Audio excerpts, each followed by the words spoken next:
Ang palagi kang galit ay madali kang mapahamak dahil hindi mo alam kung anong kapasidad ng taong kaaway mo.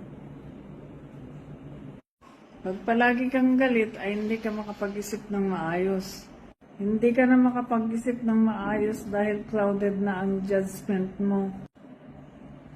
Pag palagi kang galit, ay magkukos din ng health issues, kagaya ng pagtaas ng blood pressure, which is pwedeng mag-cause ng pagputok ng ugat sa iyong utak. Hindi lang yun, pag mataas ang emosyon mo, may tendency na yung puso ay mahirapang mag-pump dahil bibilis ang tibok ng iyong puso, which is pwedeng mag-cause ng heart attack. Alalahanin mo, iisa ang puso natin.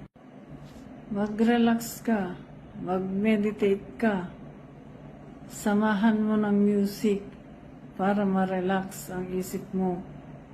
O kung hindi mo pa rin makontrol, mag-seek ka na ng professional help.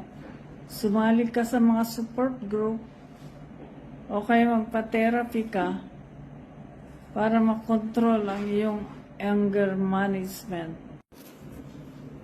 Hindi mo malalaman ang totoong sarili mo kung galit ka. At lalong hindi mo malalaman ang katotohanan pag galit ka.